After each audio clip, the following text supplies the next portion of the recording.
This is the Scorecard, where you score the latest sports news and in-depth views. I'm Anton Roxas. And I'm Erika Kristensen. Tonight on the Scorecard. Philippine men's curling team strikes gold at the Asian Winter Games. Palace greenlights task force for FIVB Men's Volleyball World Championship 2025. UAAP introduces Best Foreign Student Athlete Award starting season 87. In the NBA, the Mavericks show grit as they edge the Heat ahead of the All-Star break. While Curry drops 27 as the Warriors hold off the Rockets. And PVL star Vanie Gandler talks about how she rose above adversity to become the best version of herself. All the headlines and more on the Scorecard tonight, the 14th of February. Now here's our roundup. The Philippines clinched its first ever gold medal in the Asian Winter Games. Wow, exciting news, with the men's curling team delivering a nail-biting victory over South Korea. For the unfamiliar, curling is where teams slide granite stones on ice toward a target called the house. Now, this requires precision, strategy, and a whole lot of teamwork, and the Filipino squad showcased all of that and more in their unforgettable campaign. In the finals, Team Philippines, composed of Mark and Enrico Pfister, Christian Holler, Alan Frey, and Benjo Dalarmento, held a slim 3-1 led by the fourth end, only for South Korea to claw back with a point in the fifth and 6 ends tying the game. Now, the tension hit its peak in the seventh end when Curling Pilipinas regained the lead by scoring 1. The Koreans fought hard in the final end, but the Philippines sealed the deal with another crucial point, securing a 5-3 victory and the country's first gold medal in this sport. The road to the top wasn't easy. In the semifinals, the team edged past China in a thrilling 7-6 win. Before that, they dominated Japan 10-4 in the semis qualifier. The Curling Winter Sports Association of the Philippines has its sights set on the Winter Olympics, and this monumental victory is a major step forward. With their first gold medal in the books, the Filipino curling team has proven they're ready to compete on the world stage, all while inspiring a new generation of winter sports athletes back here at home. Malacanang has thrown its full support behind the Philippines' hosting of the FIVB Volleyball Men's World Championship in 2025. Through administrative order 30 signed by Executive Secretary Lucas Bersamin for President Ferdinand Bongbong Marcos Jr., government agencies have been tasked to ensure the success of the prestigious event slated for September 12 to 28. The order forms a task force led by the Philippine Sports Commission as secretariat, with representatives from 17 government agencies, including tourism, education, health, and of course transportation. Their goal? Seamless coordination for the 32-nation tournament organized by the Philippine National Volleyball Federation. PNVF President Ramon Tatsuzara thanked President Marcos, First Lady Liza Araneta Marcos, and William Vincent Vinny Marcos, co-chair of the local organizing committee, for their support.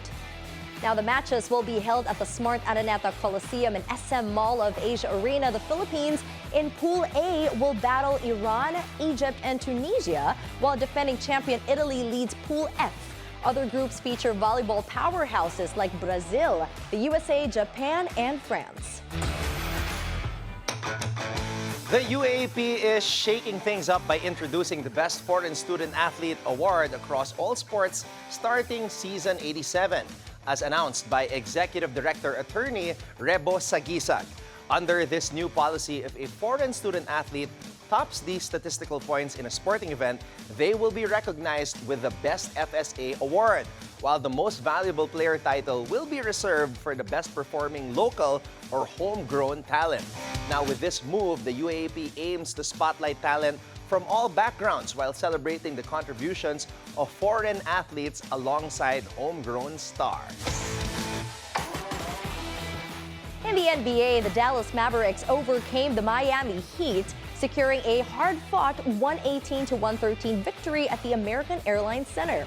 Led by Dante Exum's 27 points and a late-game spark from Kessler Edwards, the Mavs closed out the first half of the season on such a high note. Missing key players like Kyrie Irving, Klay Thompson, and Derek Lively second, Dallas leaned on its depth. Edwards, a two-way player who has spent much of the season in the G League, delivered in the clutch with the Mavericks trailing 102-98 with just over 5 minutes remaining. Edwards grabbed pivotal rebounds and scored a crucial layup during an 8-0 run that gave Dallas a lead they wouldn't relinquish. Najee Marshall hit a big three-pointer and added late free throws to keep the Heat at bay, while Exum's steady scoring provided a much-needed offensive anchor. The Heat, on the other hand, playing without Bam Adebayo and Kevin Love, relied on Tyler Hero, who kept them within striking distance. Hero had a chance to tie the game in the final seconds, but his corner three-pointer missed the mark, allowing Spencer Dinwiddie to ice the game with 2 free throws. The win moves Dallas to 30-26 as they head into the All-Star break, having won 4 of their last 5 games. Miami, on the other hand, now 27-28, fought hard but couldn't capitalize on their late opportunities. With the season's second half looming, the Mavericks hope to return healthier and ready for a playoff push. But for now, they will take a well-earned breather after a gutsy performance. Meanwhile, Stephen Curry's 27-point performance powered the Golden State Warriors to a 105-98 win over the Houston Rockets, overcoming a late rally by the home team. Clinging to a slim 2-point lead in the fourth quarter, the Warriors broke the game open with an 11-2 run that pushed the score to 102-91 with 2 minutes to go. Curry showcased his signature flair during the run, juking Jeff Green before draining a clutch three-pointer. Moments later, Jimmy Butler fired up the Warriors' bench with a two-handed dunk that sealed the momentum.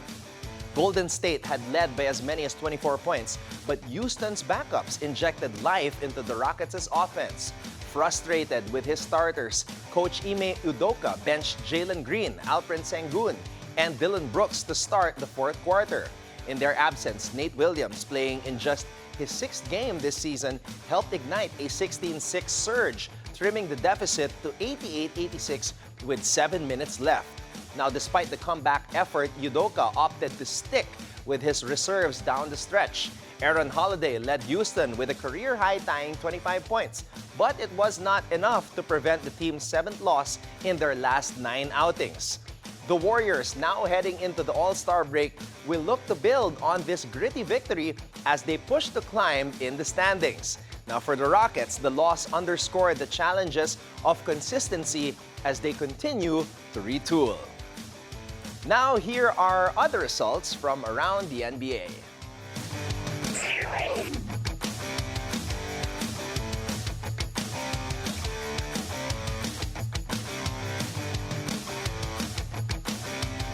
Now, here's your daily dose of sports lingo. Here's a cool spin on history. The Sao Kao, one of figure skating's most famous jumps, is named after Swedish skater Ulrik Sao Kao, who first landed it way back in 1909. It's executed by taking off from the back inside edge of one foot and landing on the back outside edge of the opposite foot. Though it's considered one of the simpler jumps here in figure ice skating, but mastering its technique is crucial for skaters aiming to combine it with more complex elements. It's time for our off-court buzzer. There is buzz on the racetrack as the Democratic Republic of Congo is calling on Formula One to halt discussions with Rwanda over hosting a Grand Prix, warning that the move could tarnish the sport's reputation. Fighting between the Congolese army and Rwandan-backed M23 rebels since 2022 has led to thousands of casualties and displaced over 1 million people. DRC Foreign Minister Therese Kayikwamba Wagner has also urged football clubs like Arsenal and PSG to cut ties with Rwanda, expressed deep concern in a letter to F1 CEO Stefano Domenicali. Rwanda denies supporting M23, claiming its actions are defensive. Meanwhile, F1 said it carefully evaluates all potential race locations based on its values and interests.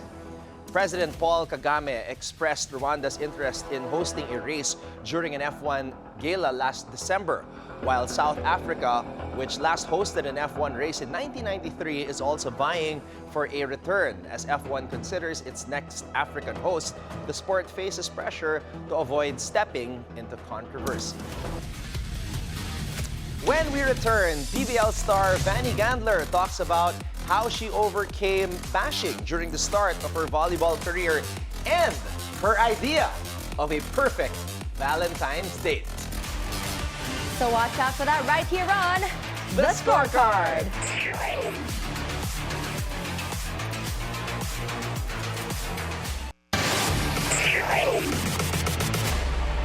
Welcome back to The Scorecard.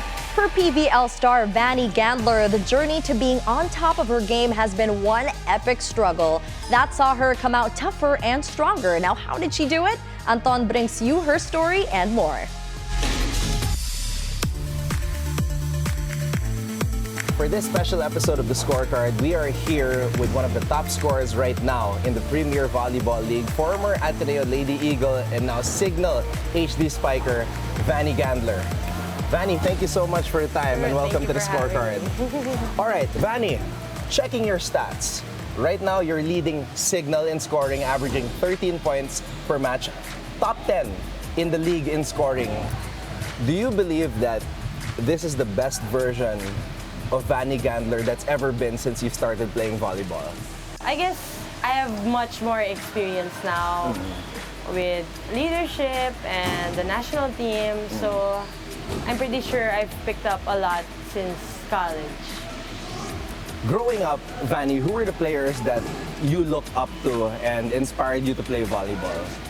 Never really had like someone that I was looking up to. Yeah? Growing up. Like even not in volleyball, like an inspiration in terms of like a role model. Kasi it's only the pandemic when I really locked in and I really like started learning more about it, thinking deeper. Growing up like in high school, I was just enjoying the sport, you know, having a sport, all your friends are there. So I was never really like, oh, I want to be like this girl. I see. So what was that moment that made you realize like, okay, I'm gonna lock in. I love volleyball now and I'm gonna keep working until I become the best version of myself. So the pandemic was post my rookie year in Ateneo, which is really bad. I was bashed a lot. And that time I was really lost. I didn't really know what I wanted to do. Pandemic came, so I sat down with myself and then I was like, okay, I think by the time the pandemic is over, I'm gonna be a senior. Yeah. I need to know what I want to do with my life. So I was like, okay, what do I have now? What can I do with it? So I have volleyball. And it's always been such a great opportunity. I've always been handed all these opportunities, like high school, palaro, coming into Ateneo. Like all these opportunities were always at my doorstep, but I was never really grabbing them. Yeah. So pandemic, and I was like, okay, you know what? This is what I have. And it's been giving me so much opportunities. It's time to give back to volleyball and really start grabbing everything that I can. One is my strength, physical-wise. I need to get stronger. That's what I can do in the pandemic. I can lift weights. Yeah. Two, like, you know, what I did, first thing actually I ever did, I watched my first ever game, the LaSalle Ateneo game. Wow. Rookie year. Because that game really traumatized me and I couldn't watch it because I got so much backlash from that. It's like, wow, I didn't expect the mental challenges it came with playing a sport so big in the country. Yeah. So that's what I did. I was like, you know what, there's only one way to get over it, is to face it. Yeah. So I watched the game over and over again. Because I had like maybe 10 errors that game, 1 point. So everyone was making like a low light of me, of all my errors, like that. So I just kept watching it so that I didn't let it have control over me anymore. And then after watching it, I was like, okay, what did I do wrong? What should I have done? There. So what I did in the pandemic, I asked people like, oh, how can I improve? Yeah. In my backyard, in the street, I do service receive, like that. With what I made do with what I could talaga. And then when gyms started opening a bit, I'd really rent courts. Like, I'd go all the way to Manila, Antipolo, Pasig, QC, just to rent a court to play. Kasi not every court allowed volleyball yet. So yeah. Wow, I didn't know you were such a deep thinker and you broke it down that way on how to overcome everything mentally. Yeah. Sometimes, I mean, obviously now you're doing better. You just mentioned a while ago that you're the best version of yourself at this point. Do you get flashbacks though of those moments that you're doubting yourself, and how do you overcome them now that you're stronger and wiser? I still do. More of maybe not doubt, more of just frustration, you know, because I really had to do thrice the work other people had to do to get to where I am now. I wasn't really naturally skilled like others. I had to really put in the work. Like in the pandemic, that's 2 years. Yeah. Morning, night, every day, working out, working. Just as I told myself, by the time the pandemic ends, I don't want to be like, oh, I wish I started working. I want to be ready so that, you know, I can build on from there. So it was more of like, now when I get into that phase of doubt, it's like, what's that gonna do to me? What's doubting myself or getting frustrated gonna, like, what's it gonna do to me? Nothing. So it's more of just focusing on what I can control of. And so like now, our sports psych, Sir Marcos said, you should have have core values for yourself. Not really goals, core values. Because when you're down and when you're up, you ask yourself, okay, are you still sticking to your values? So now mine is like discipline, resilience, courage. Like, so when I'm playing bad, am I sticking to my values? Am I still doing the work I need to do? Am I still trying? Yes. Okay, then you're fine. Because sometimes with sports, you really can't control your bad game, good game. You really just have to be patient and it'll come. That's why I always say in my interviews na my goal for myself is to grow. Because if you just focus on your growth, everything else will follow. So that's all I do talaga. Not really focusing much on, I need to get this much points this game. I need to be this good. Like, no. I need to do the work. I need to help my teammates, and that's how I'll rise. Like, you know what? I feel like after your responses to those last two questions, I feel like you could be like a poster girl for giving advice to young ones nowadays, young athletes who deal with mental issues like that and try to overcome things. And I didn't know you were going through all that. Yeah, no, I always tell people now na people don't realize how much of a mental game it is and how much mental work you actually need to put in to be a better version of yourself, not just outside but also inside the court. And I also learned it kasi like in the pandemic, I'd watch interviews of the greatest, Kobe Bryant, like all those people I'd watch. They say the same thing. They what do you call this? They do the mental work. They do the self, you know, discovery stuff, the film work, everything. So I'm gonna ask you some fun questions para maiba naman, because I feel like you really had to go deep with the thought process with some of the questions. All right, so let's do some light questions. Okay. Valentine's with Vanie. Okay, what's your idea of a perfect date?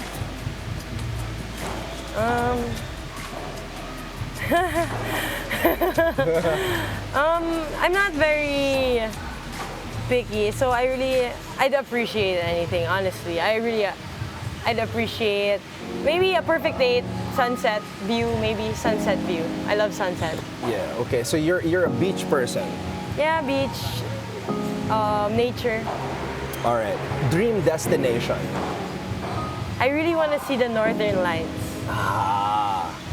Yes, in Norway. I really want to see the Northern Lights. Okay, would you rather get flowers or chocolates?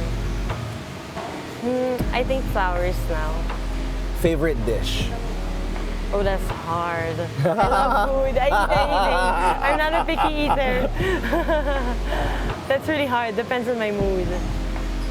Right now, like it's post-practice, you're hungry. Steak. The best. Okay, favorite love song? Right now, what's the name of that song? Yan. Talagang may evidence pa talaga si Vanie. Right now, it's the do I want to know the version of Hosier. There you go. Favorite rom-com? It used to be Love Rosie when I was in high school, so I guess Love Rosie. All right, last question.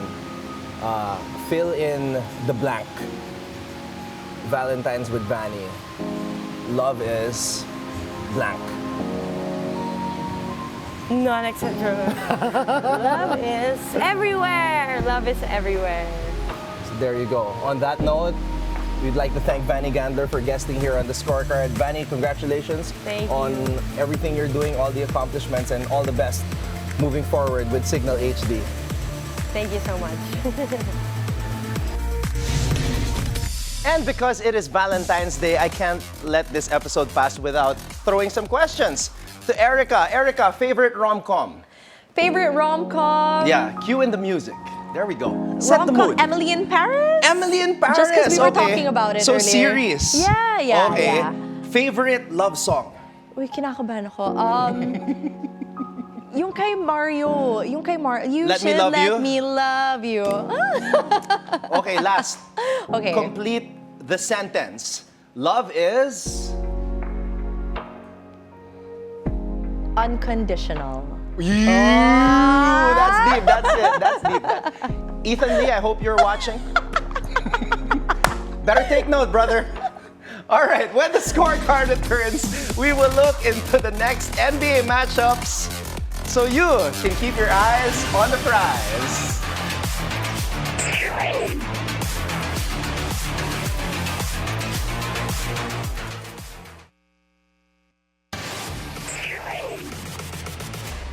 Welcome back to the Scorecard. It is time to keep your eyes on the prize.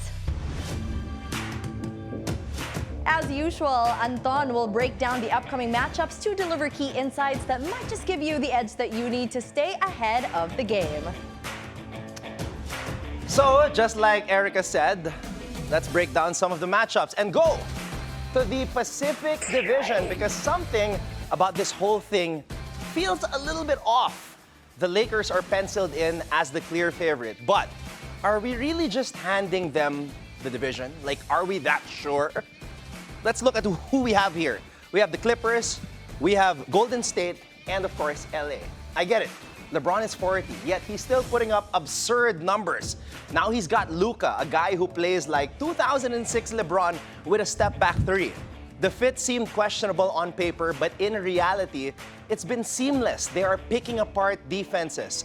Luka is taking pressure off LeBron, and for the first time in years, LeBron doesn't have to do everything. Austin Reeves, wow, has he stepped up as a legit number 3, and the team kept key continuity pieces. But we've seen this before. The Lakers always look great, in theory, until they don't. Luka's usage is sky high, and LeBron's body has a lot of miles on it. Now, let's talk about the Clippers, because they might be the most fascinating team in the league. Every year, they're supposed to be contenders, and every year, something implodes. But if Kawhi Leonard stays on the floor for 60-plus games, the Clippers will be a problem. The system works, they have continuity, and James Harden has settled into his role as a playmaker instead of a ball-dominant scorer. That's huge for them. If this team finally avoids a total catastrophe, are we sure they aren't just as good as the Lakers? And then, there's Golden State. Listen, I love Steph Curry, but this isn't 2016 anymore. The Warriors don't overwhelm teams like they used to. Now, it's Curry, it's Draymond, and Jimmy Butler running the show. A talented trio, but one that still needs to prove that they can contend. Draymond still is the wild card. Butler brings in toughness, and Steph is Steph. The championship DNA is there, but the margin for error is razor thin. If everything clicks, they are in the mix. If not, they're just another tough out in the West. So here's the real question. Are the Lakers as untouchable as they seem? I don't think so. The Clippers have the upside to challenge them, and if they stay healthy, big if, I know, they have a real shot at taking the division. The Warriors are the wild card because if they get hot at the right time, you never count out a team with Steph. The Pacific Division, it's gonna be a dogfight. The Lakers may have the star power, but don't be shocked if this comes down to the wire. And that wraps up tonight's preview, so you can keep your eyes on the prize. Now, before we go, think on this from the first Black World Heavyweight Champion who defied racial barriers during his time. Jack Johnson once said, "Don't let your dreams be dreams." And with that said, thank you so much for joining us tonight. But of course, since it is Valentine's Day, I would not pass up this opportunity to not ask questions for my co-anchor, Anton. I think we're running out of time. Anton, one question lang. For you, what is your ideal girl? Ano yung mga characteristics niya? I would say somebody who is God-fearing, somebody who's kind, somebody who's very thoughtful, and maybe somebody who's willing to go on an adventure. Nahanap mo na ba siya? No, it's very hard. It's very... Okay, but you know what, guys? Anton here is single, so you know what to do. His Oh, Instagram wow. is @Anton Roxas. Semi-single. Hey! Just kidding. Papawian kita, Erika. We'll see you again next week on the Scorecard, where sports is our business and business is our sport right here on the Billionaire News Channel. My name is Anton Roxas. And I'm Erika Kristensen. Happy Valentine's Day, everyone. Have a great weekend.